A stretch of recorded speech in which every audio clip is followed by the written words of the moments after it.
இவரை தாயா கல்யாணத்தில் வாழ்த்தி பேச கூட்டி போனேன்.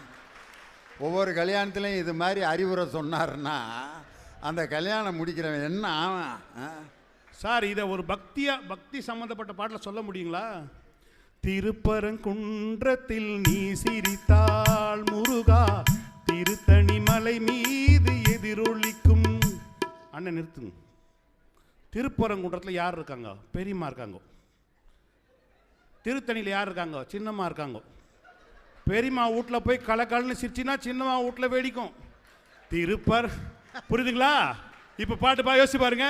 திருப்பரங்குன்றத்தில் நீ சிரித்தால் முருகா, திருத்தணி மலை மீது எதிரொலிக்கும்.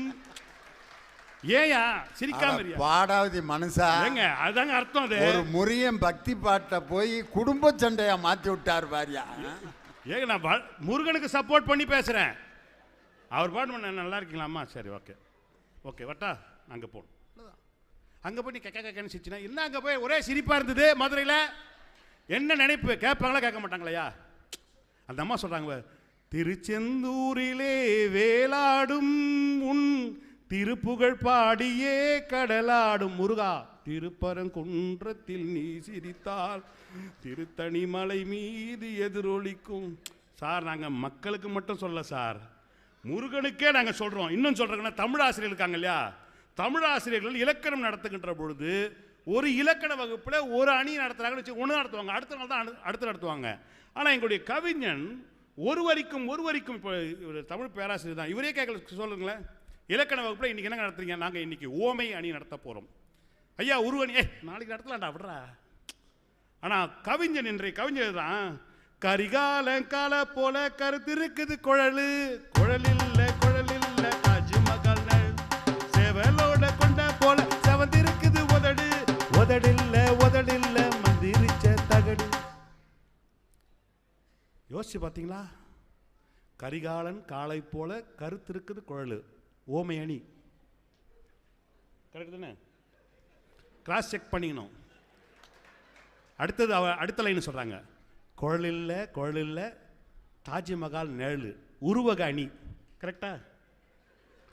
மூணாவது லைனு, சேவலோட கொண்டா போல செவந்திருக்குது உதடு, ஓமை அணி.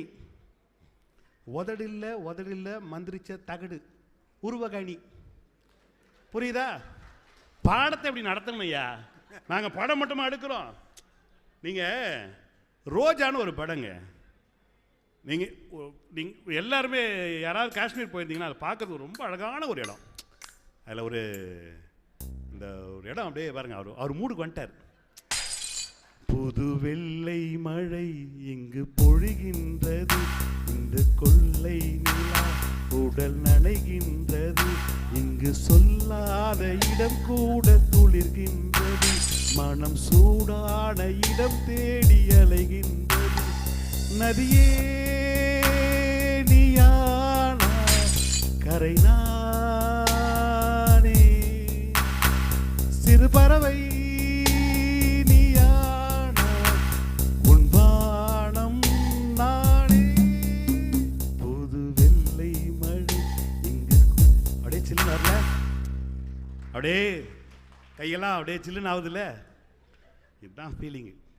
அதில் பெண்ணுடைய சுதந்திரத்தை ஒரு வார்த்தை சொல்கிறான் பாருங்க, நதியே நீயானால் கடல் நானே, சிறு பறவை நீயானால் உன் வானம் நானேன்னு. பெண்களுக்கு ஆண் என்பவன் சுதந்திரத்தை தர வேண்டும். வானத்தை போன்று தைரியமா போயிட்டு வா பாப்பா, நான் பார்த்துக்கிறேன், உங்கள் அப்பா இருக்கே, என் பிள்ளை எங்கே போனாலும் திரும்பி வருவாளான்ற ஒரு நம்பிக்கை இருக்கணும் இல்லைங்க சார். ஒன்று சொல்கிறேன், இசை இவங்க முக்கியன்றாங்க இல்லையா, தேவரின் தெய்வம்னு நினைக்கிற அந்த படம், குன்னக்குடி வைத்தியநாதன் ஐயா தான் அதோடைய இசையமைப்பாளர். மதுரை சோமு பாடின பாட்டு, அவர் ஒரே ஒரு பாட்டு தான் பாடினார். அந்த பாட்டு காட்சியை கூட அவர் தான் பாடுற மாதிரி எடுத்தாங்க. ஏன்னா அவர் பாடுற வேகத்துக்கு யாரும் வாயசைக்க முடியாதுன்னு ஓடிட்டாங்க நடிகர்கள்லாம். இது எவ்வளோ பெரிய ஐயக்கத்தனம் பாருங்க. வாயசைக்கவே முடியாதுன்னு ஓடின நடிகர்கள் நாட்டில் இருந்திருக்காங்க. மதுரை சோமு ஐயா பாடுறார் அந்த பாட்டு. ஆனால் கண்ணதாசன் அவர்கிட்ட குன்னக்குடி வைத்தியநாதன் ஐயா எப்படி டியூன் போட்டார்னா வயலின் வச்சு வாசிக்கிறார். உடனே சஷ்டி திருமகன் முத்துக்குமரனை மறவேன், ஆஹா தரர நான் மறவேன், தத்தரர பக்தி கடல் என பக்தி தருகிட வருவேன். தரர தர்ரா அழகிய தமிழ் மகனே தர்ற தர்ரா தரரா காண்பதெல்லாம் தலனா தலனா உனது முகம் அது ஆறு முகம் காலம் எல்லாம் எனது மகனம் முருகி. டென்ஷனோட உச்சத்துக்கு போய் நின்னார். இசையமைப்பாளர் சொல்கிறாங்களே, இசையமைப்பாளருக்கு ஒரு சின்ன ஒரு லைட்டாக ஒரு திமிர் இருக்கும். வயலினை குன்னக்குடி வைத்தியநாதன் மாதிரி ஒரு இசையமைப்பாளர் பார்க்க முடியாது. அவர் பேசுகிற மாதிரி வயலின் வாசிப்பார். வாய் போட்டு இழுத்துட்டார். கண்ணதாசன்னா கண்ணதாசன் தாங்க. அவர் சொன்னார், பனி அது மழை அது நதி அது கடல் அது சகலம் உனது கருணை வழுவது வருவாய் குகனே வேலையா. சார், இதில் ஒரு சயின்டிஃபிக்கல் உண்மை இருக்கு. இவ்வளவு வேகத்தில் சயின்ஸ் சொல்ல முடியுங்களா? பனி அது, மழை அது, நதி அது, கடல் அது. ஞாபகத்தில் வச்சுங்க, பனி என்ற மேக மூட்டம் உடைந்தால் மழையாகும், மழை ஓடினால் நதியாகும், நதி கடல்ல போய் சேரும். இவ்வளோ வேகத்தில் ஒரு சயின்டிஃபிக்கல் தியரியை சொல்ல முடிஞ்ச கவிஞரால் தான் முடியுமே தவிர உங்களோட இசையால் ஒன்றுமே பண்ண முடியாது சார். நான் இன்னும் சொல்றேங்க, ஒரு பெண் புருஷனை இழந்துட்டான். எழுந்த உடனே அவ பாடுற மாதிரி ஒரு காட்சி. ஒரு புருஷனுக்கும் பொண்டாட்டிக்குள்ள கேப் இருக்குங்களே, எப்படிலாம் பார்த்துருப்பான். எட்டடுக்கு மாளிகையில் ஏற்றி வைத்த என் தலைவன் விட்டு விட்டு சென்றானடி, இன்று வேறுபட்டு நின்றேனடி. நல்லா ஞாபகத்தில் வச்சுக்க, ஒரு சித்தர் தத்துவம் இருக்கிறது. எட்டடுக்கு மாளிகை என்பது என்சான் உடம்புக்கு சிரசே பிரதானம் சொல்லுவாங்க. இந்த என் புருஷன் என்னை தலையில தூக்கி வச்சு கொண்டாடினவன் விட்டுட்டு போயிட்டானேன்னு அர்த்தமே தவிர 8 ஃப்ளோர் கட்டி விட்டு போனானேன்ற கூடாது. புரியுதா? நம்ம நினச்சிக்கூடாது 8 மாடி கட்டி விட்டானே 7 மாடி வாடகை விட்டு ஒரு மாடியில் உட்கார வேண்டியதானே, அப்படிலாம் கேட்கக்கூடாது. தலையில் தூக்கி வச்சு ஆண்ணன் விட்டு போயிட்டானே, அப்பனுக்கு பிறகு இவன் தானே இருந்தான். அவ்வளோ பெரிய தத்துவத்தை சொன்னாங்க. ஒன்று தெரிஞ்சுங்க, நான் ஒன்று சொல்கிறேன். ஒரு கவிதை கண்ணீர் வடிக்கணும். நீங்கள் சொல்கிறீங்களா இசை இருக்கு இல்லையா, இசை யாரையும் அழ வச்ச மாதிரி நான் பார்த்தே கிடையாது.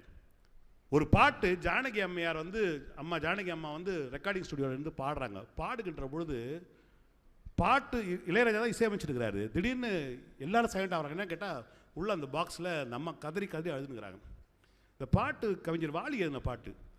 மாதா உன் கோவிலில் மணி தீபம் ஏற்றினேன், தாயென்று உன்னை தான், தாயென்று உன்னை தான் பிள்ளைக்கு காட்டினேன். மாதா மாதா உன் கோவிலில் மணி தீபம் ஏற்றினேன். அது ஒரு நெப்பமான ஒரு வரி ஒன்று எழுதியிருப்பாங்க. பிள்ளை பேராத அன்னை தாயானது, பிள்ளை பேராத அன்னை தாயானது, அன்னை இல்லாத மகனை தாலாட்டுது, கர்த்தரின் கட்டளை நான் என்ன சொல்வது மாதா. இந்த ஒரு வார்த்தை எவ்வளவு பெரிய வருத்தமான விஷயம் பாருங்க. பிள்ளை பெறாத ஒருத்தி அன்னை ஆயிருக்கா. ஏன்னா அந்த பிள்ளையோட அம்மா இறந்துட்டா. இவர் டக்குன்னு இந்த குழந்தைய தூக்கணும். இதெல்லாம் ஒரு விஷயம். நான் ஒரே ஒரு பாட்டை சொல்லி நான் நிறைவு செய்கிறேன். ஒரு கவிதையை சொல்கிறேன். இதற்கு ஈடான ஒரு கவிதையை நீங்கள் சொல்லுங்கள் சார். நாம் எல்லாருமே இன்னைக்கு வாழ்க்கை வாழணும்னு ஆசைப்படுறோம். பிள்ளைகளோட பாசம்னு ஒரு வார்த்தை இருக்குல்ல, அப்பா பிள்ளைக்கும் தாய்க்கும் உள்ள ஒரு பாசம் இருக்குது தெரியுங்களா. இந்த பாசம் யாராலையும் ஈடு கொடுக்க முடியாத, ஒரு விலைமதிப்ப முடியாத ஒரு பாசம். ஒரு பையன் எப்போ பார்த்தாலும் எப்போவுமே அப்பனுக்கும் பிள்ளைக்கும் தானே தகராறு நடந்துகிட்டே இருக்கும். அப்பங்கார திட்டுவான், பையனை திட்டுவான், பையன் கோச்சிக்குவான். பையன் பார்த்தான் படிப்பும் ஏறல, என்ன பண்ணுறது, எப்படியாவது வேலைக்கு போகணும். உழைச்ச உடனே ஆம்பளை பையனுக்கு ஒரு கெட்ட பழக்கம் உண்டு. முதல் சம்பளத்தில் அம்மாவுக்கு தான் வாங்கி தருவான். போகிறான் சார், சிங்கப்பூர் போகிறான். சிங்கப்பூர் போயிட்டு அவன் போன வேலை கிடைக்கல. அங்கே போயிட்டு குப்பை அள்ளுறான். குப்பை அள்ளி இதை சம்பாரித்து காசு எடுத்து வரான். வரும்போது அவங்க அம்மாவுக்கு இது வரைக்கும் அவங்க அம்மா பட்டு புடவை கட்டலை. பட்டு புடவை வாங்கிட்டு வரான். அம்மா எப்போ வயல் புடவை தான் கட்டுவாங்க. பட்டு புடவை வாங்கிட்டு வரான். ஊருக்குள்ளே வரான். ஊருக்குள்ளே வீட்டுக்குள்ளே வரான். வீட்டுக்குள்ளே பார்க்குறான், அம்மா இல்லை. எங்கடானா அம்மா எப்போ இறந்து போச்சு சொல்லலை பையன்ட்ட. எங்கடா அம்மாண்ணா, அங்கே போச்சாச்சு, முடிச்சாங்க. அவன் போய் அங்கே போய் நிற்கிறான் சார். ஆத்தாணி இல்லேன்னா ஆதரிக்க யார் இருக்கா? புதுச்சேலை வாங்கி வந்த உன்னை புதைச்ச இடம் பார்ப்பதற்கா?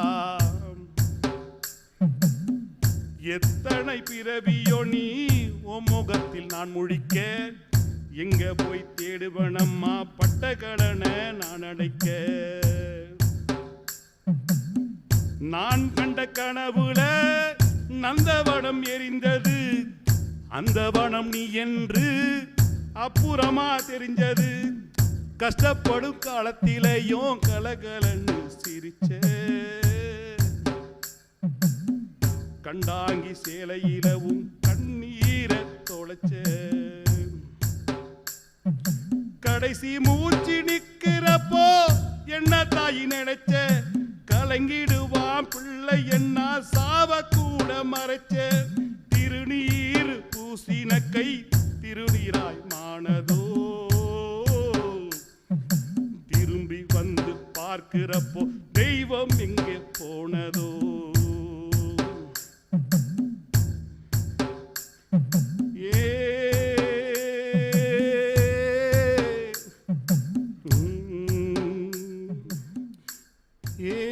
கண்ணத்தில விழுந்த கண்ணீர் கடவுள் மேல விழட்டும்.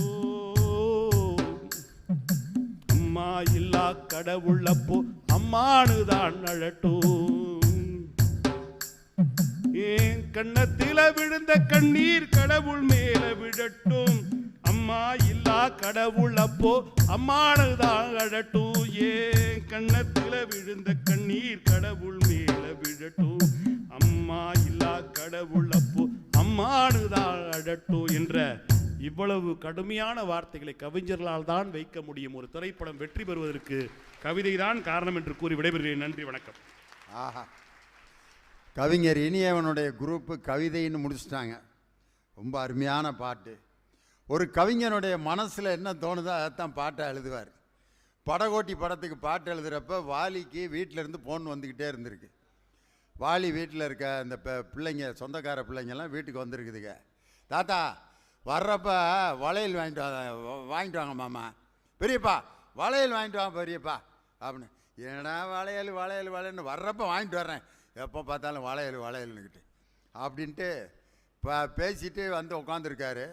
டைரக்டர் பிரகாஷ் ராவ் வந்து கேட்டிருக்காரு, ஒரு பாட்டு எழுதணும் கவிஞரை, உடனே வாங்க ஸ்டுடியோவுக்கு.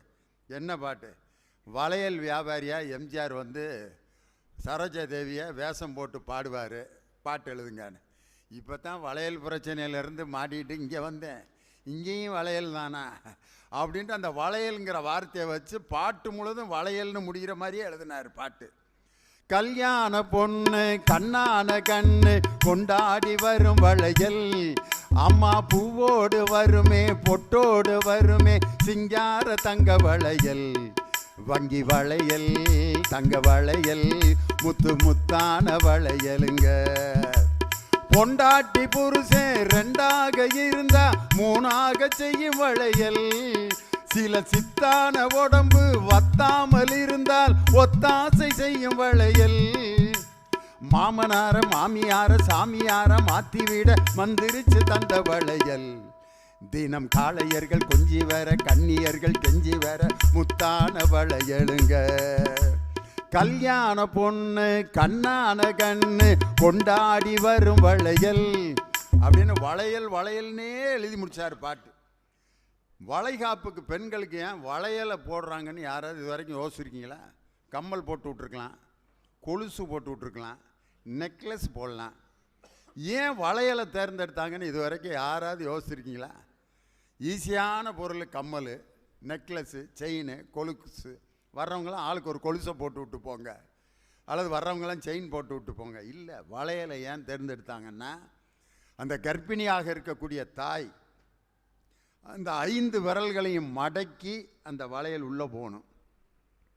வேறு எந்த ஆபரணத்தையும் அணியும் போது இவ்வளவு பிரச்சனை வரவே வராது. காது குத்தி இருந்தால் போதும் கம்மல் போட்டுக்கலாம், கழுத்து இருந்தால் போதும் நெக்லஸ் போட்டுக்கலாம், கால் இருந்தால் போதும் கொலுசு போட்டுக்கலாம். ஆனால் இந்த 5 விரலும் ஒன்றா மடங்கலைன்னா வளையல் உள்ளே போகாது. நீ மாசமாக இருக்கிற பொண்ணு, உன் குடும்பத்தில் கட்டை விரல் மாதிரி ஒருத்தன் இருப்பான், ஆள்காட்டி விரல் மாதிரி ஒருத்தன் இருப்பான், நடுவிரல் மாதிரி ஒருத்தன் இருப்பான், இப்போ மோதிர விரல் மாதிரி பணக்காரனாக இருப்பான், சுண்டு விரல் மாதிரி பிரயோஜனம் இல்லாமல் கூட இருப்பான். எல்லாரையும் நீ அனுசரித்து வாழணும் தாயி. ஒரு பிள்ளைய நீ பெக்க போகிறப்ப இந்த அனுசரிப்பு உனக்கு வேணும்னு சொல்லி 5 விரல்களையும் மடக்கி அந்த வளைகாப்பை வந்து நடத்தினாங்க. அதனால தான் அந்த வளையலுக்குள்ளே இவ்வளவு பெரிய கவிதை விஷயம் இருக்குது. லதா மங்கேஷ்கர் வந்து இசைஞானி இளையராஜா மியூசிக்கில் ஒரு பாட்டு ரொம்ப கஷ்டமான ஒரு வரியை எழுதி கொடுத்து, அவங்களுக்கு ஹிந்தி தான் தெரியும், தமிழ் தெரியாது. வளையோசை கலகலகலவன கவிதைகள் படித்திட குழு குழு தென்றல் காற்று வீசட்டும். எப்படியா ஒரு ஹிந்தி தெரிஞ்ச அம்மா இதை எப்படி பாடுறது? வளையோசை கலகலகலவன கவிதைகள் படிக்குது குழு குழு தென்றல் காற்று வீசட்டும். இதை ஒரு ஹிந்தியில் இது மாதிரி எழுதி கொடுத்துருந்தா நம்மெல்லாம் பாட முடியுமா? அந்த அம்மாவை தொடர்ந்து அதை சொல்ல வச்சு அந்த அம்மா அந்த பாட்டை எவ்வளோ அழகாக ரசித்து பாடியிருப்பாங்க தெரியுமா? வளையோசை கலகலகலகவன கவிதைகள் படிக்குது குழு குழு தென்றல் காற்று வீசுது, இளமேனி சிலு சிலு சிலுவன கவிதைகள் படிக்குது குழு குழு தென்றல் காற்று வீசுது, சின்ன பெண் பெண்ணல்ல வண்ண பூந்தோட்டம். இந்த கவிஞர் எழுதி கொடுத்த வரிகள் தான் ஜெயிக்குது அப்படின்னார். இன்னும் ஒருத்தர் இருக்கார் பேசுறதுக்கு, இசையேன்னு. நிறைவாக இசையே என்ற அணியை நிறைவு செய்ய கவிஞர் கடலூர் தனியவேல் வருகிறார். என்னப்பா கூட்டணி மாறிட்ட? உங்களுக்கு மைக்கு இங்கே வச்சுருக்காங்க. சிங்கத்தின் குகையிலேயே அதை சந்திப்பது தான் எங்களுக்கு பெருமை என்கிற காரணம். நல்லா ட்ரெயின் பண்ணி அமைச்சிருக்காரு தேவகோட்டை ராஜன். ஆளால கண்டா ஆடலுக்கு தகப்பா வணக்கம், என்னை ஆடாமல் ஆட்டி வச்ச வணக்கம், என் காலுக்கு சலங்கையிட்ட உம்மை காலடிக்கு வணக்கம், என் கால்நகம் ஆடுமையா உம்மை கட்டளைகள் எழும் வரைக்கும், நீ உண்டு உண்டு என்ற போதும் இல்லை இல்லை அப்படின்னாலும் நல்லா இருக்கா? இந்த பேச்சு போட்டியில் எழுதி கொடுத்ததை மறந்துட்டு சில பயிலுக பேசுவாங்க பாருங்க, அது மாதிரியே இருக்கு. அன்பார்ந்த பெரியோர்களே, நான் எடுத்துக்கொண்ட தலைப்பு பாரதியார். பாரதியார் ஒரு பாரதியார். அவர் ஏன் பாரதியார்? அவர் பாரதியார் அதனால தான் பாரதியார் அப்படின்ட்டு அதையே திருப்பி திருப்பி சொல்லிட்டு இருப்பாங்கல்ல, அது மாதிரி இருக்கியா? என்னையா சொல்ல வர்ற இப்போ நீ? நடுவர்களே, ஆளாளகண்டா ஆடலுக்கு தகப்பா வணக்கமுங்க, என்ன ஆடாம ஆட்டி வச்ச வணக்கமுங்க, என் காலுக்கு சலகையிட்ட உம்ம காலடிக்கு முதல் வணக்கம், என் கால் நகமாடுமையா உம்ம கட்டளைகள் வெல்லும் வரைக்கும், நீ உண்டு உண்டு என்ற போதும் அட இல்லை இல்லை என்ற போதும், நீ உண்டு உண்டு என்ற போதும் அட இல்லை இல்லை என்ற போதும், சபையாடிய பாதமையா அது நிக்காது ஒரு போதும், வணக்கம் வணக்கமுங்க வணக்கம் வணக்கமுங்க வணக்கமுங்க. தன்னானே நானா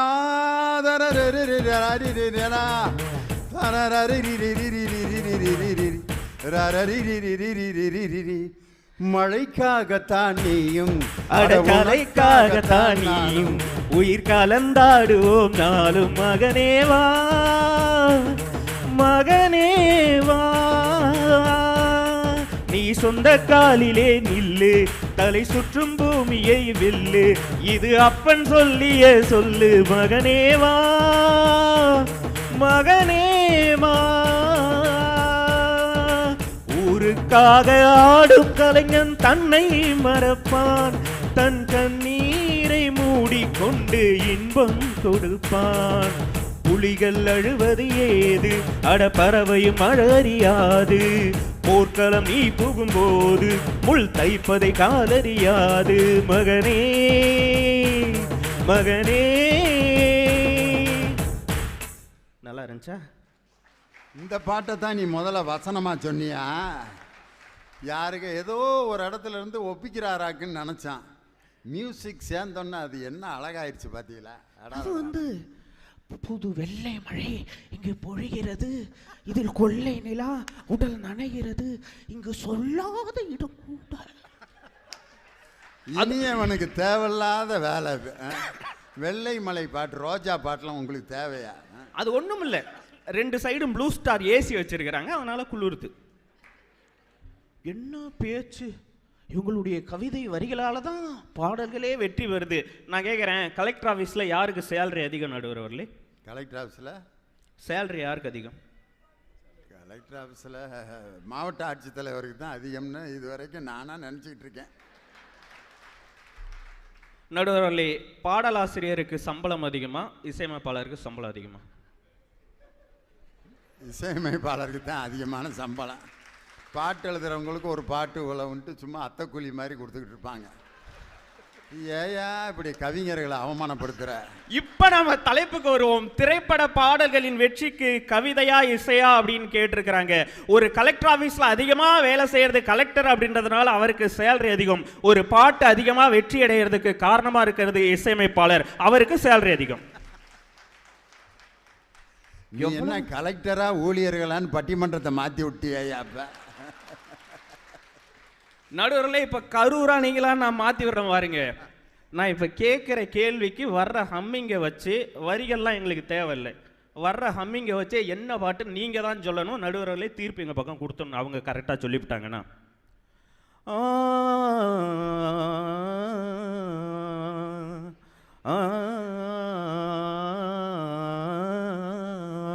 என்ன பாட்டு? கரூர்காரங்கள்ட்ட போய் நீ போட்டி போடுறியாயா? இங்க பாரு, ஒரு இந்த கூட்டத்தில் 3/4 பேர் சொல்லிட்டாங்க அந்த பாட்டை. நாங்க வரிகளை சொன்னோமா, இசையுடைய ஹம்மிங்க சொன்னோன்னே சொல்லிட்டாங்க. அடுத்த கேள்வி,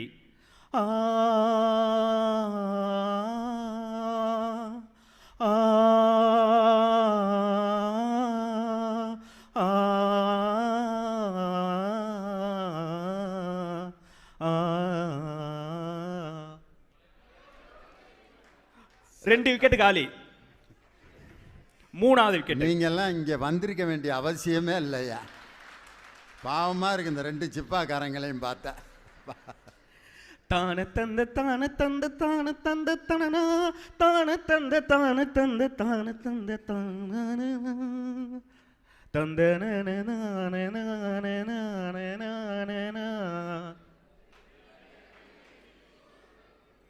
தென்றல் வந்து தீண்டும் போது என்ன வண்ணமோ மனசுல, திங்கள் வந்து காயும் போது என்ன எண்ணமோ நினப்புல,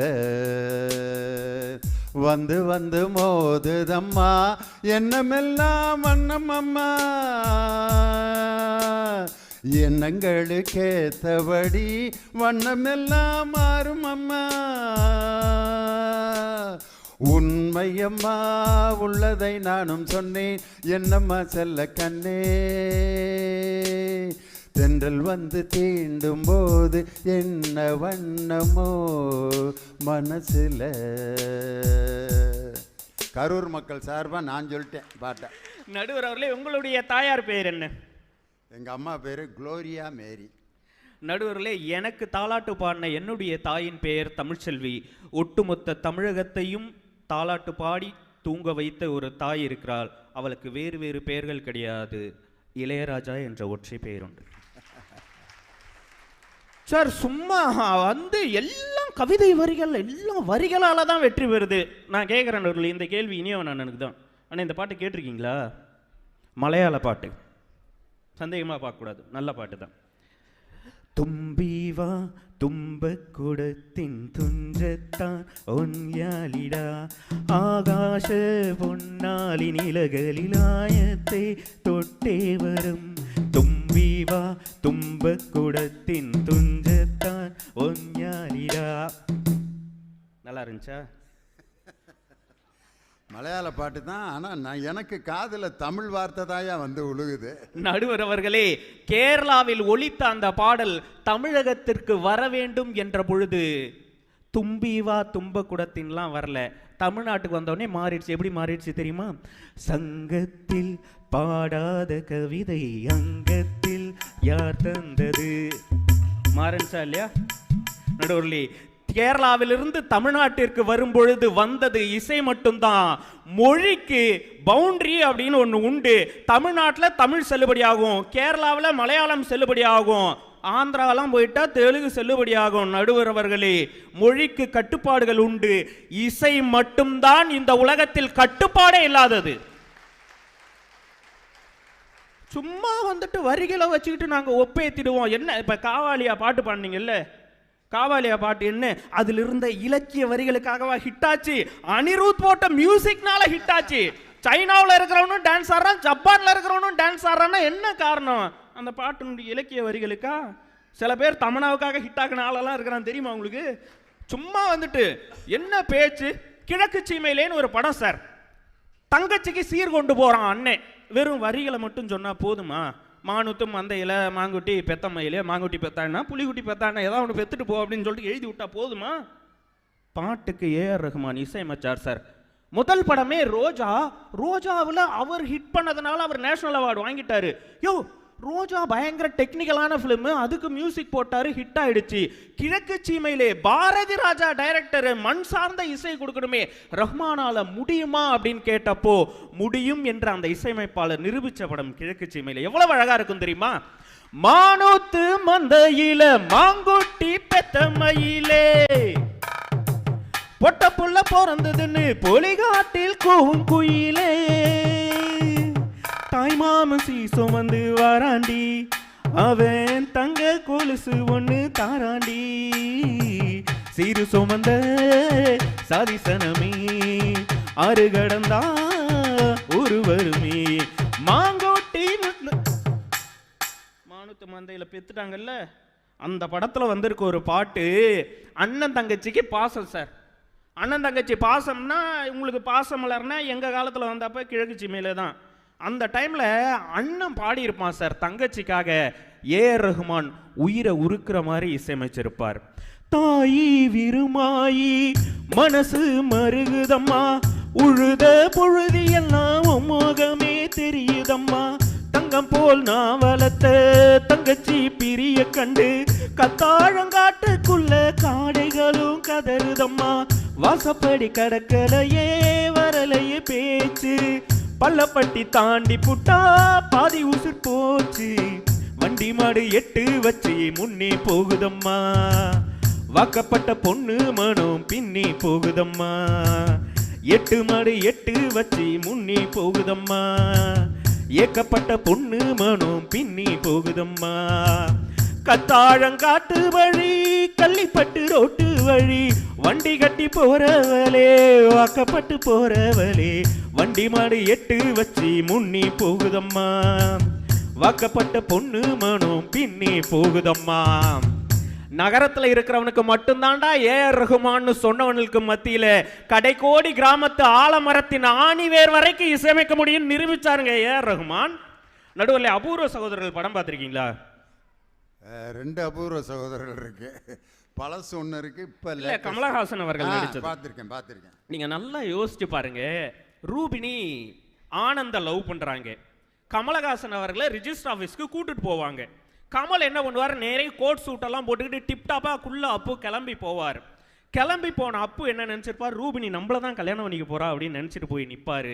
அங்கே போய் நின்னதுக்கு அப்புறம் தான் தெரியும் அவங்க ஆனந்த கல்யாணம் பண்ணிக்க போறாங்கன்னு சொல்லிட்டு. அவங்க ரெண்டு பேரும் மாத்திக்கிற அந்த மோதிரம் இருக்கு இல்லையா, அது கமலஹாசன் கையில் போட்டிருப்பாரு. மோதிரம் எங்க அப்போ அப்படின்னு கேட்பாங்க. கமலஹாசன் கையை நீட்டுவார். ஆனந்த் சொல்லுவார், அவருக்கு வலிக்க போகுது. அப்போ உனக்கு வலிக்காது இல்லை அப்படின்னு சொல்லி கமலுடைய கையிலேருந்து ரூபினி கையட்டி மாட்டிடுவா. கல்யாணம்லாம் பண்ணுவாங்க சார். கிளம்பி கமலஹாசன் கூப்பிட்டு சர்க்கஸ் கம்பெனிக்கு வருவார். வந்த உடனே மௌலி துப்பாக்கியை வச்சுட்டு ரெடியாக இருப்பார். எனக்கு தெரியாமல் அப்போ உன்னை நான் எவ்வளோ நம்பினேன், நீ போய் கல்யாணம் பண்ணி வச்சிட்டியே என் பொண்ணுக்கு அப்படின்னு திட்டுவார். திட்டும்போது கமலஹாசன் கம்முன்னு நின்றுட்டு இருப்பார். அவங்க அம்மா ஸ்ரீவித்யா வந்து சொல்லுவாங்க, பையன் பார்க்கறதுக்கு நல்லா தானே இருக்கான், ஒருவேளை என் புள்ள மாதிரி குள்ளமாக ஊனமாக பிறந்திருந்தா நீங்கள் கோவப்படுறதுல அர்த்தம் இருக்குன்னு யோசிச்சு பாருங்க. மௌலி அற்புதமாக நடிச்சிருப்பார், ஸ்ரீவித்யா அழகாக நடிச்சிருப்பாங்க, கமலஹாசன் நடிப்பை மொத்தமாக கொட்டியிருப்பார். இளையராஜா அவர்களுடைய பின்னணி இசை வரும். எவ்வளவு அழகாக நேர்த்தியாக இளையராஜா அவர்கள் இசையமைச்சிருப்பார் தெரியுமா?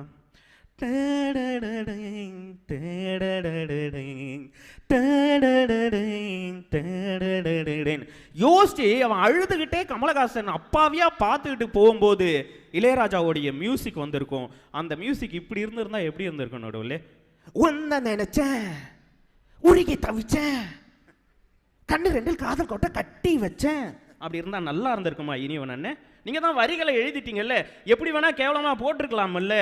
ஆனால் காதலிக்கின்ற ஒவ்வொருத்தனுடைய இதயத்தையும் பிழிகின்ற வகையில் இளையராஜா இசையமைச்சிருப்பார். ஒன்ன நினைச்சேன், பாட்டு படிச்சேன், தங்கமே ஞான தங்கமே, என்ன நினைச்சேன் நானும் சிரிச்சேன், தங்கமே ஞான தங்கமே, அந்த வானம் அழுதாத்தான் இந்த பூமியே சிரிக்கும், அந்த வானம் போல் சில பேர் சொந்த வாழ்க்கையும் இருக்கும், உணர்ந்தேன் நான். ஃபீல் பண்ணீங்கல்ல? லவ் பண்ணீங்களா நீங்க? எல்லாம் ஃபெயிலியர் ஆயிருக்குமே. அதான் பூரா அடுத்தவன் கவிதையாக எழுதி கொடுத்தா அப்படி தான் ஃபெயிலியர் ஆயிருக்கும். சார் நடுவர்களே, நான் இப்படி சொல்லி நிறைவு செய்கின்றேன். ரெண்டே செய்தியோடு எல்லாமே என் ராசா தான் அப்படின்னு ஒரு படம். அப்படிதான் நினைக்கிறேன். சங்கீதா ஒய்ஃபாக இருப்பாங்க இல்லையா, சங்கீதா ஒய்ஃபு, ராஜ்கிரண் ஹீரோ. போயிட்டு சொல்கிறார் டைரக்டர் சுச்சுவேஷன், இளையராஜா அவள்கிட்ட சொல்கிறாரு, பாருங்க இப்படி ஒரு புருஷன் அந்த பொண்ணுக்கு அமைஞ்ச மாதிரி ஒரு புருஷன் யாருக்குமே அமையல அப்படின்னு அந்த பொண்ணு வந்துட்டு பாடணும் ராஜ்கிரனை பார்த்து, ஒரு டியூன் போட்டு கொடுங்க அப்படிங்கிறாரு. உடனே இளையராஜா போட்டு கொடுக்குறாரு. நான் வளர்க்கும் மூத்த பிள்ளை பூவும் பொட்டும் தந்த நாயகனே நாயகனே, நான் குளிக்கும் மஞ்சளுக்கு நாளும் காவல் அந்த நல்லவனே நல்லவனே போட்டார் சார். அடுத்ததா டைரக்டர் கேட்குறாரு, சார் இப்படியெல்லாம் நேசிச்ச ஒரு மனைவி இறந்து போயிடுறா சார், குழந்தைய வச்சுட்டு கண்ணீர் விட்டு கதறான் சார் கதாநாயகன், அதுக்கு ஒரு டியூன் போடுங்க சார். இளையராஜா சொல்றாரு, அதான் ஏற்கனவே போட்டனே சார். அது சந்தோஷமா இருக்கிறதுக்கு போட்டீங்க, கவலையா இருக்கிறதுக்கு போடுங்க சார். கவலையா இருக்கிறதுக்கும் அந்த டியூனே செட் ஆகும் போங்க அப்படின்னாரு. எழுதினாங்க, இசையமைச்சாரு, அதே டியூனை கொடுத்தாரு. வாங்கி வந்த மல்லிகை பூ சூடி கொள்ள அன்பு தாரமில்ல தாரமில்ல, போகையிலே என்னிடத்தில் சொல்லிக் கொள்ள கூட நேரமில்ல நேரமில்ல, நான் பெற்ற செல்வமே உன்னை விட்டா கண்ணீர் சிந்த யாரும் இல்லை. எவ்வளவு அழகுங்க, ஒரே டியூன் தான், சிச்சுவேஷன் ரெண்டுத்துக்கும் செட் ஆகுதுன்னா இளையராஜாவால மட்டும்தான் முடியும். நடுவர் அவர்களே, தாயின் பாசத்தை வந்து இந்த ஊருக்கு அவ்வளவு அழகா சொன்னீங்கல்ல, கரூருக்கு. நாங்க சொன்னோம் தாயின் பாடல்களை இளையராஜா உயிர் உருகிற மாதிரி. வெறுங்கைய வீசி கொண்டு விறகு சுமந்து வித்து இரவா பகலா தினம் தினம் உழைச்சதும், சருகு பொறுக்கி வந்து சாதம் படிச்சு தந்து பசியே தெரியா மகனா வளர்த்ததும், எத்தனை தாயிங்க நம்ம தமிழ்நாட்டுல, எந்தாயி அவளை போல் யாரு இந்த ஊர்ல, தியாகி யாரு தியாகி யாரும் இல்ல போடா, தாயின் கால நீயும் கும்பிட்டுட்டு வாடா. இருங்கண்ணே, அண்ணே இனிவன் அண்ணே, ராஜ்கிரண் படம்லாம் பார்ப்பீங்கல்ல, ராஜ்கிரண் சாம்பலை வாங்கி வாங்கி மண்ணு மாதிரி முகத்தில் அடிச்சுக்கு வரல, அந்த பாட்டுக்கு மட்டும் இளையராஜா இப்படி டியூன் போட்டிருக்கட்டும். தன் உயிரை பச்சினி போட்டு என் உயிரை வளர்த்தவளே, தன்னம் தனியாய் இருந்து என்னை கரை சேர்த்தவளே, அல்ரா பவுடர் அட்ரா மூஞ்சல. நல்லா இருந்திருக்குமா? ராஜ்கிரண் போய் தன் தாயின் சாம்பலை வாரி வாரி முகத்தில் அடிச்சுக்கும் போது, தனக்காக உயிரையே உருக்கி பெத்து வளர்த்த தாயை எந்த காலத்திலையும் விட்டு கொடுத்துட கூடாதுன்றதை இளையராஜா இசையில சொன்னார். தன்னுயிரை பட்டினி போட்டு என் உயிரை வளர்த்தவளே, தன்னந்தனியாயிருந்து என்னை கரை சேர்த்தவளே, நோயாலே நாம் படுத்தா நோம்பிருக்கும் ஆத்தா, தீமூட்ட தீந்திடுமா நம் கணக்கு ஆத்தா, பெத்தவள தள்ளி வச்ச பாவத்துக்கு பக்கம் வந்து கொல்லி வைக்க கூடலையே. என்னை ஆற்றிடவும் தேற்றிடவும் அன்னை போல யாரு? என் தாயின் கோயிலை காக்க மறந்திட்ட பாவியடி கிளியே. என் வாயும் வயிறையும் போற்றி வளர்த்திட்ட பாவியடி கிளியே. என்னை தொட்டாலும் பார்த்தாலும் தோஷமடி கிளியே. இன்னும் 7 ஜென்மத்திலும் மோட்சமில்லை கிளியே. நடுவர் அவர்களே, அதைத்தான் நாங்களும் சொல்கின்றோம். உங்களுடைய மொழிக்கு கட்டுப்பாடுகள் உண்டு, எங்கள் இசைக்கு கட்டுப்பாடுகளே கிடையாது. எல்லைகளை தாண்டி ஒரு திரைப்பட பாடல் வெற்றி பெற வேண்டுமென்றால் அதற்கு மிகப்பெரிய உறுதுணையாக இருப்பது இசையே இசையே என்று சொல்லி நல்லதொரு வாய்ப்பிற்கு நன்றி பாராட்டி இடம் அமர்கின்றேன். நன்றி, வணக்கம். 4 பேரும் பேசிட்டாங்க. இந்த கரூர் மக்களுடைய ரசனை, நான் பல ஆண்டுகளுக்கு பிறகு நல்ல ரசிகர்களை இந்த கரூர் புத்தக திருவிழாவில் இன்றைக்கி தான் நான் சந்திச்சிருக்கேன். 2 மணி நேரம் கடந்து 2.25 மணி நேரத்தை நெருங்கிருச்சு. அந்த நின்று கொண்டு கேட்டு கொண்டிருக்கும் ரசிகர்கள் கூட இன்னும் ஒருவர் கூட அந்த இடத்தை விட்டு நகரவில்லை. அந்த அளவுக்கு உங்களுடைய ரசனைக்கு நான் உடனே தலைமை வணங்குகிறேன். அதனால் பட்டிமன்ற தலைப்பு இப்போ மாறிடுச்சு, கரூரா திண்டுக்கல்லான்னு.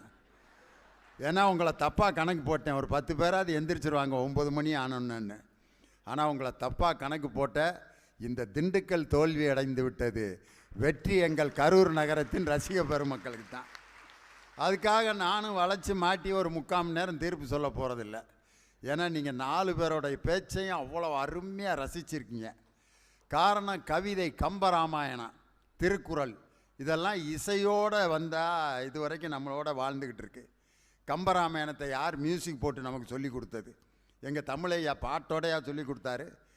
நதியின் பிழையென்று நறும்புணலின்மை, பதியின் பிழையென்று பயந்து நம்மை புறந்தால், மதியின் பிழை என்று மகன் பிழை என்று செய்த விதியின் பிழையே என்று கம்பர் எவ்வளவு அருமையாக பாடினார். ஒரு மனிதனுக்கு வருகின்ற கஷ்டங்கள் எல்லாம் விதியினால் தான் வருகிறது. யார்? எங்கள் தமிழையா. சரியா, நீங்கள் எங்களுக்கு தமிழையாவை மாற்றினது எங்கள் விதின்றதான் நாங்கள் நினச்சிக்கிட்டு இருக்கோம்.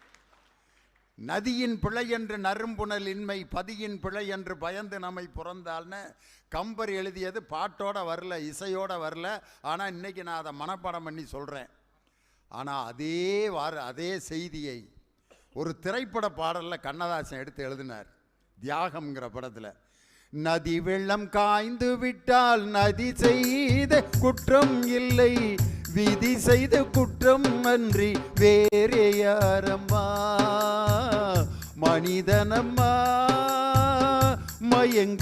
மயங்குகிறேன், தவறுக்கு துணிந்த மனிதன் அழுவதில்லையே, தவறியும் வானம் மண்ணில் வீழ்வதில்லையே, நல்லவர்க்கெல்லாம் சாட்சிகள் 2, ஒன்று மனசாட்சி, ஒன்று தெய்வத்தின் காட்சியம்மா, நம்பிக்கை வைத்தே கல்லையும் பார்த்தா தெய்வத்தின் காட்சியம்மா, அதுதான் உண்மைக்கு சாட்சியம்மா, அதுதான் உள்ளத்தின் காட்சியம்மா. கம்பர் சொன்னதை எவ்வளவு எளிமைப்படுத்தி கண்ணதாசன், ஐயோங்கிற வார்த்தை நம்மளுக்கு ஒன்றும் புரியலன்னா, ஐயோ எங்கள் அத்தை மக படுத்துகிற இம்சம் இருக்கே அப்படிங்கிற, என்னடா செஞ்சா அப்படின்னு பார்த்து சிரிச்சிட்டாயா, என்னையால் அந்த சிரிப்பை விட்டு நகர முடியல, ஐயோங்கிற அங்கிட்டு திரும்புகிறான் ஐயோ. கம்பர் ராமனுடைய அழகை வர்ணித்து முடியலன்ட்டு கடைசியாக தோத்து போய் ஐயோன்ட்டார். வெய்யோன் ஒளி தன்மேனியில் விரிசோதியில் மறைய, பொய்யோ எனும் இடையானோடும் இளையானோடும் போனான், மையோ மறிகடலோ மரகதமோ மழை முகிலோ, போயா இதுக்கு மேலே வேற ஒரு வார்த்தையும் இல்லை. மையோ மறிகடலோ மழை முகிலோ,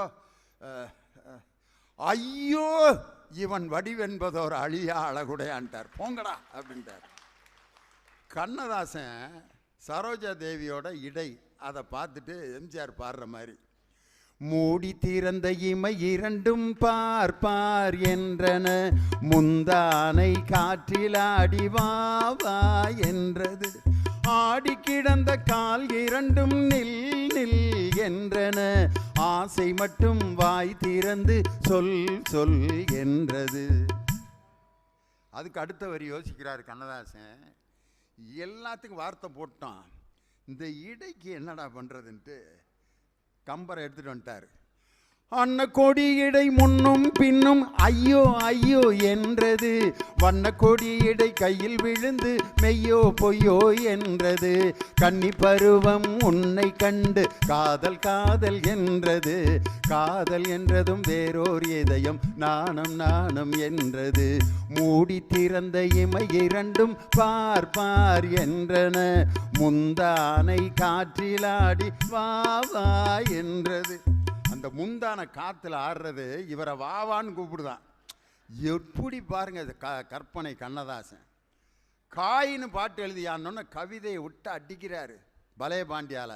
அத்திக்காய் காய் காய் ஆலங்காய் வெண்ணிலவே, இத்திக்காய் காயாதே என்னுயிரும் நீ அல்லவோ, கன்னிக்காய் ஆசைக்காய் காதல் கொண்ட பாவைக்காய், அங்கே காய் அவரைக்காய் மங்கையந்தன் கோவைக்காய், மாதுளங்காய் ஆனாலும் என்னுளங்காய் ஆகுமோ, என்னை நீ காயாதே என்னுயிரும் நீ அல்லவோ, ஏலக்காய் வாசனை போல் எங்கள் உள்ளம் வாழக்காய், ஜாதிக்காய் பெட்டகம் போல் தனிமை இன்பம் கனியக்காய், சொன்னதெல்லாம் விளங்காயோ தூது வழங்காய் வெண்ணிலா, இருவரையும் காயாதே தனிமையில் ஏங்காய் வெண்ணிலா அப்படின்னு சொல்லி காய் காய் காய்னு அவன்தான் மனிதனுக்கு பாட்டு எழுதிக்கிட்டு இருக்காரு. படத்தை சீக்கிரம் முடிக்கணும் கவிஞரை. மே மாதத்துக்குள்ளே படம் ரிலீஸ் ஆன மேக்குள்ளே முடிக்கணும். பாட்டு எழுதுங்க. காதல் பாட்டு ஒன்று சிங்கப்பூரில் பாடுறாரு சிவாஜி கணேசன் மஞ்சுளாவை பார்த்து. மேக்குள்ளே முடிக்கணும் அவ்வளோதானே அப்படின்ட்டு மேனே முடிகிற மாதிரி எழுதினார் பாட்டு.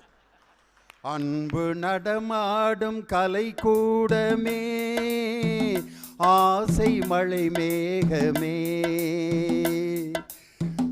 கண்ணில் விளையாடும் எழில் வண்ணமே, கன்னி தமிழ் மன்றமே, மார்கழி கொடி பூவின் இதழோரமே, மயக்கும் மது சாரமே,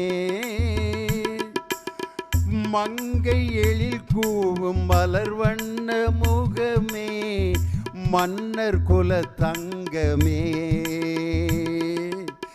இன்று கவி பாடும் என் செல்வமே, என்றும் என் இன்பமே. பூரா மேலே தானே முடிக்கணும் பாரு. இது நெஞ்சில் ஒரு ஆலயத்துக்கு பாட்டு எழுத பெங்களூரில் போய் உட்காந்துருக்காங்க. ஸ்ரீதர் எம்எஸ் சுசனான் உட்காந்துருக்காங்க. கண்ணதாசனை காண போய் கவிஞரை கூட்டு வாயா அப்படின்னா அவர் மேட்ரை போட்டு படுத்துட்டாருங்க, நாளைக்கு தான் பாட்டு. உடனே எம்எஸ் சுசனான் இந்த மனுஷனோட பெரிய தொல்லையாக இருக்குது, இவரையெல்லாம் ஏன் கூட்டி வந்து வேறு கவிஞரை கூட்டி வந்திருக்கலாம்ல அப்படின்ட்டார். யார்? எம்எஸ் சுசனான். ரெண்டு பேரும் அவ்வளோ உயிருக்குயிராக நேசித்தவங்க. அடுத்த நாள் கண்ணதாசன் வந்து உட்காந்தோன்னா சிச்சுவேஷனை சொல்கிறாரு ஸ்ரீதர். கண்ணதாசன் வார்த்தை எம்எஸ் சுசனான் அப்படியே முறைச்சி பார்த்துட்டு, சொல்லுங்க, சொன்னது நீதானா, சொல் சொல் என்னுயிரே, இன்னொரு கைகளிலே யார் யார் நானா, என்னை மறந்தாயா, ஏன் ஏன் என்னுயிரேன்னா விஸ்வநாதன் அழுது. நாளைக்கு நான் டியூன் போடுறேன், போடியா இப்போ அழுதுகிட்டே போட்டால் தான் நல்லா இருக்கும் அப்படின்ட்டு, சொன்னது நீதானா, சொல் சொல் என்னுயிரே, சம்மதம் தானா, ஏன் ஏன் ஏன் என்னுயிரே. இந்த சம்பவத்தை சொல்கிறப்பெல்லாம் கண்ணதாசன் இது விஸ்வநாதன் அழுதுருவார். அப்படி வாழ்க்கையோடு ஒன்றித்து பாடல்கள் எழுதிய கவிதை இசையை சொல்லவா வேணும். அடேங்கப்பா, ஒரு பாட்டுக்கு இசை எவ்வளவு உயிரூட்டம் கொடுக்கறதுங்கிறதுக்கு வேற உதாரணமே இல்லை. புருஷன் பொண்டாட்டி சண்டை, அதுக்கு வி குமார் மியூசிக் போட்டு, அடுத்தாத்து அம்புஜத்தை பார்த்தேளா, அவ ஆத்துக்காரர் கொஞ்சுறத கேட்டேளா, அடிச்சாலும் பிடிச்சாலும் அவ ஒன்னா சேர்ந்துக்கிறா, அடிச்சது கொன்னு பிடிச்சது கொன்னு புடவைய வாங்கிக்கிறா, பட்டு புடவைய வாங்கிக்கிறா, அடுத்தாத்து சங்கதி எல்லாம் நமக்கேண்டி, அவன் சம்பளம் பாதி கிம்பளம் பாதி வாங்குறாண்டி அப்படின்னு சண்டை வந்து அடிச்சு அழுதுகிட்டு இருப்பா. ஏட்டிக்கு போட்டி பேசாதேடி பட்டு, பேசினா என்ன விட்டேளா ஒரு குட்டு, ஆத்திரம் வந்தா பொல்லாத வண்டி சிட்டு, சப்புன்னு அரைஞ்சிருவான். என்னத்த சொல்வேன், சொன்னது செய்வேன், அதுக்கு மேல அடக்கி வைப்பேன், அதுக்கு மேல பல்ல ஒட்டப்பேன். அழுது முடிச்சுட்டும் கோரிக்கையை விடவே மாட்டான். அடுத்தாத்து அம்புஜத்தை பார்த்தேளா, அவ ஆத்துக்காரர் கொஞ்சிறத கேட்டேளா. ஒரு கணவன் மனைவி சண்டைக்கு கூட இசையை எவ்வளவு அழகா போட்டு கொடுத்துருக்காங்க. இப்ப அருமையான மாமன்னன் படத்தில் ஒரு கவிஞர் எழுதுறார், நெஞ்சமே நெஞ்சமே கொஞ்சியே சொல்லுதே ஆறாரோ, தஞ்சமே தஞ்சமே சொந்தமாய் வந்ததே ஆறாரோ, அஞ்சியே கெஞ்சியே நின்ற போதும் அப்படின்னு எழுதி கொடுக்குறாரு. இசை போட்டார் பாருங்க, ரொம்ப அற்புதமா. அடேங்க அப்பா, நெஞ்சமே நெஞ்சமே கொஞ்சமே சொல்லுதே ஆராரோ, தஞ்சமே தஞ்சமே சொந்தமாய் வந்ததே ஆராரிரோ, அஞ்சியே கெஞ்சியே நின்றபோதும் சொந்தமாய் வந்ததே அன்புதான் வெல்லுமே எந்த நாளும்னு முடித்தான் அந்த கவிஞன். என்ன அழகான வரி. எல்லா பாட்டையும் முழுசாக பாடணும்னு ஆசை தான், முடியல. அருமையாக மியூசிக்கை பற்றி பிரமாதமாக பாடினாங்க. ஒரே ஒரு பாட்டு, 2 பாட்டு, அதில் நீங்கள் முடிவு பண்ணிடலாம், நீங்கள் தான் தீர்ப்பு சொல்ல போகிறீங்க என்னான்ட்டு. கணவன் மனைவிக்கு பெரும்பாலும் சண்டை எப்போ வரும்னா பகலில் வரவே வராது. பகலில் மனைவி என்ன சொன்னாலும் கேட்பான், என்னையா நீ, ஆமாம் போடி போகிறேங்க, உட்கார்றி உட்காடுறேங்க, சாப்பிட்றேங்க, உன்னையெல்லாம் வெட்டணும், வெட்டுங்க வெட்டுங்க, இந்த அருவா வெட்டுங்க. இது பூரா பகலில் நடக்கும். எப்போ தெரியுமா ஐயா சிக்குவார், இந்த நைட்டு சாப்பிட்ற நேரம் பார்த்தீங்களா, அப்போ தான் மகன் மாட்டுற நேரம். அதுதான் சாப்பாட்டை போட்டு உட்காந்துட்டு அது பாட்டுக்கு போயிடுச்சுன்னா இவன் நிம்மதியாக சாப்பிட்ருவான். சோத்தை போட்டு இப்படி முன்னால் உட்காந்துட்டான்னு வச்சுக்குங்க, தொலைஞ்சான் அன்னைக்கு அவன், அவ்வளோதான் மேட்ரு முடிய போகுதுன்னு அர்த்தம். அவன் சொல்கிறான், நான் சாப்பிட்டுக்கிறேன் போடி அப்படின்னு. இல்லை குழம்பு காப்பீங்க, ரசம் கிசம் கேட்டிங்கன்னா இடையில நான் ஊற்றிக்கிறேன்டி, எனக்கு கையா இல்லை. அவன் கண்டுபிடிச்சிட்டான் ஏதோ பெரிய பிரச்சனையை கொண்டு வர போகிறான்ட்டு. உட்காந்து குழம்பு ஊற்றி வாய் பிணைஞ்சி இப்படி வாய்க்கிட்ட கொண்டு போகிறான் ஐயா. வாய்க்கும் கைக்கு இடையில விடுறா, உங்களை கட்டி நான் என்னத்தை கண்டேன்,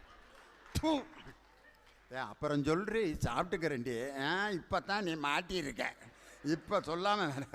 ஆமாம், நீயும் பக்கத்து வீட்டுக்காரன்னு ஒரே இடத்துல தானே வேலை பார்க்குறீங்க.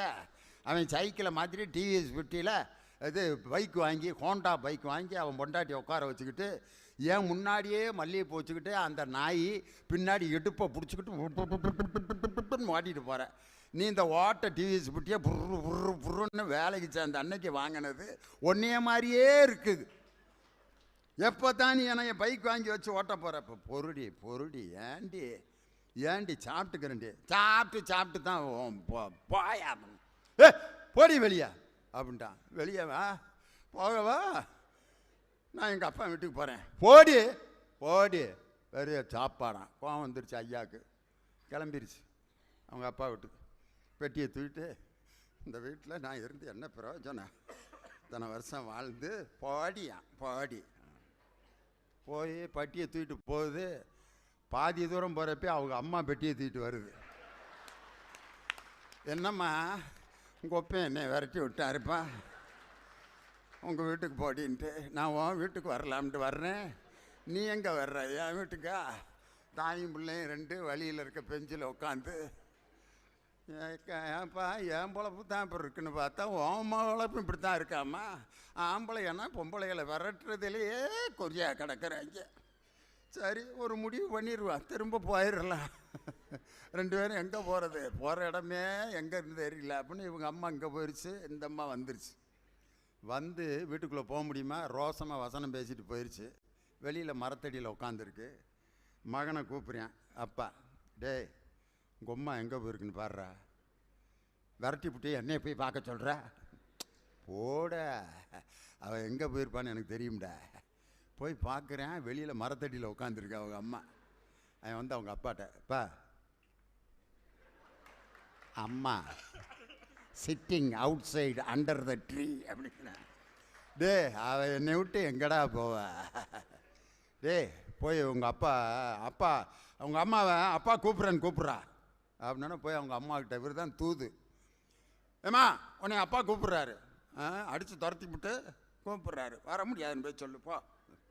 உடனே இவன், டே உங்கள் அப்பா சாப்பிட கூப்பிட்றாருன்னு சொல்கிறா. உங்கள் அம்மாவுக்கு அப்படின்னா என்னன்னு தெரியும் அப்படின்னா. இவங்களுக்குள்ள ஒரு கோடு வச்சுருப்பாங்க சாப்பிட்றதுன்னு. இவன் அப்படியே வந்து ஒப்பிக்கிறான் அவங்க அம்மாட்ட. ஏம்மா அப்பா உன்னைய சாப்பிட கூப்பிட்றாரான், அப்படின்னா உனக்கு என்னான்னு தெரியும்னு சொல்ல சொன்னார் அப்படின்னா. உடனே அந்த அம்மா சாப்பிட்டு தானே பொழப்பு இப்படி சீப்பிட்டு போய் கிடக்குது. அந்த ஆளுக்கு வேறு வீட்டு சாப்பாடை தவிர வேறு எதுவும் ஒத்துக்காது. வெளியில் சாப்பிட போயிட்டாங்கன்னா என்ன பண்ணுறது? சரி இந்த வாரேன் அப்படின்ட்டு பெட்டியை கொண்டுட்டு உள்ளே வந்து 2 பேரும் சமாதானம் ஆகிற காட்சி இருக்குது பாருங்கள். இதை எழுதினாயா ஒரு கவிஞர் கண்ணதாசன். கணவன் மனைவி சண்டைக்கு இடையில் மகன் தூது போகிறதுக்கு ஒரு பாட்டு. வளர்ந்த கலை மறந்து விட்டால் கேளடா கண்ணா, அவள் வடித்து வைத்த ஓவியத்தை பாரடா கண்ணா, குடும்ப கலை போதும் என்று பேரடா கண்ணா, அவள் தேவை என்ன ஆசை என்ன கேளடா கண்ணா, வளர்ந்த கலை மறந்து விட்டால் கேளடா கண்ணா, அவள் வடித்து வைத்த ஓவியத்தை பாரடா கண்ணா.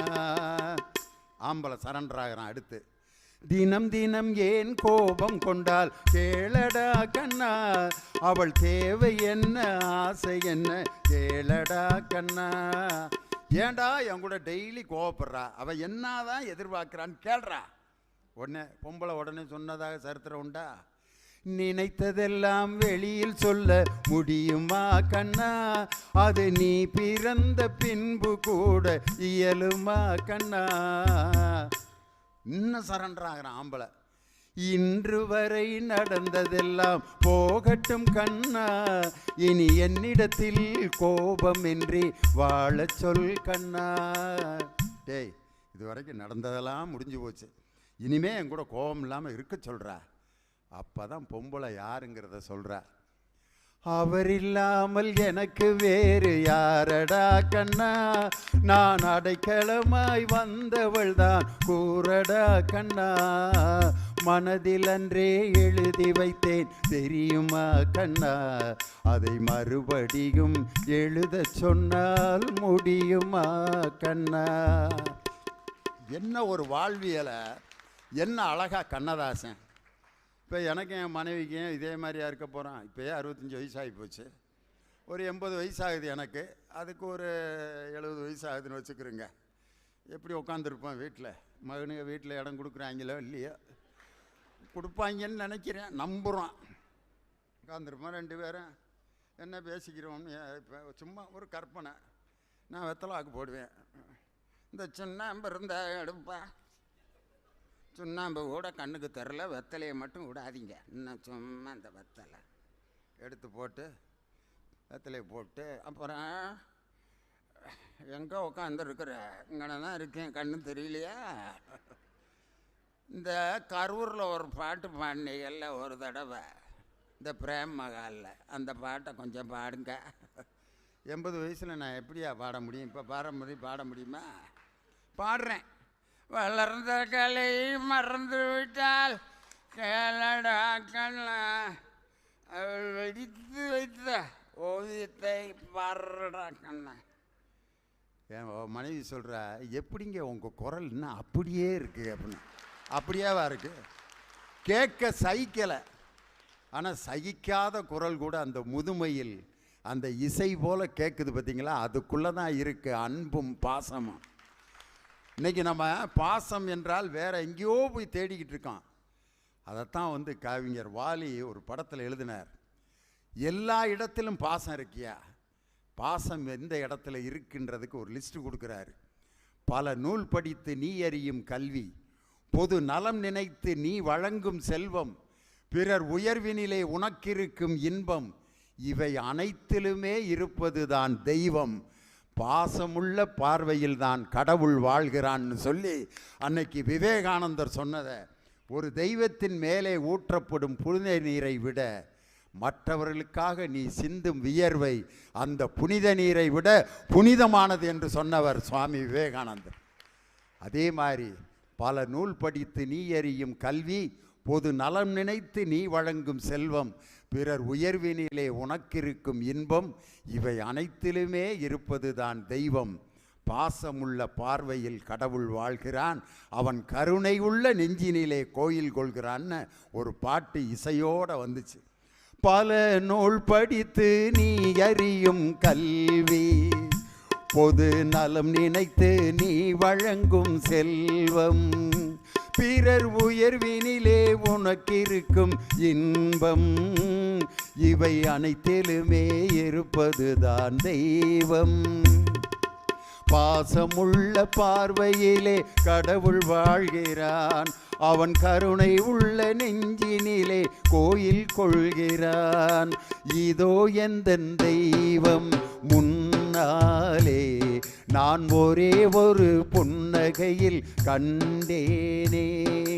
ஒரு குழந்தை சிந்தும் புன்னகையில் இறைவன் தெரிவான், பாசமுள்ள பார்வையில் இறைவன் தெரிவான், மற்றவர்களுக்காக நீ சிந்தும் வியர்வையில் இறைவன் தெரிவான்.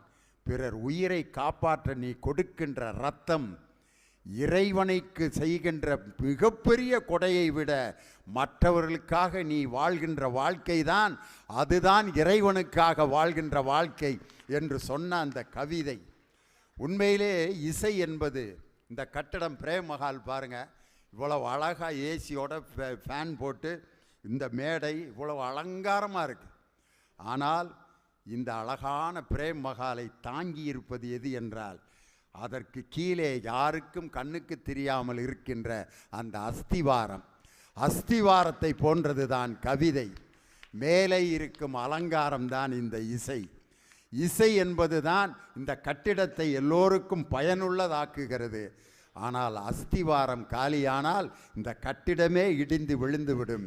எனவே ஒரு பாடல் உயிர் வாழ்வதற்கு பெரிதும் தேவை அலங்காரமான பொருள்கள் அல்ல, அலங்காரமான விஷயங்கள் அல்ல, அடித்தளமாக இருக்கும் அஸ்திவாரத்தை போல. ஒரு மரம் என்றால் அதற்கு கனிகள் உண்டு, கிளைகள் உண்டு, இலைகள் உண்டு, அவைதான் மற்றவர்களுக்கு பயனை தருகிறது. ஆனால் இந்த பயன்களுக்கெல்லாம் ஆதாரமாக இருப்பது வேர். வேரை போன்றது தான் கவிதை.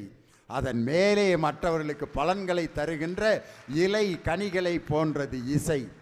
பயன்பட வைப்பது இசை, ஆனால் பயன்படுவதற்கு ஆதாரமாக இருப்பது அந்த கவிஞர்களினுடைய உண்மையான கவிதை தான். திருக்குறள், கம்பராமாயணம், 4000 திவ்ய பிரபந்தம், ஒரு திருவாசகம், இவை அனைத்தும் இசையால் நம்மை வந்து சேரவில்லை.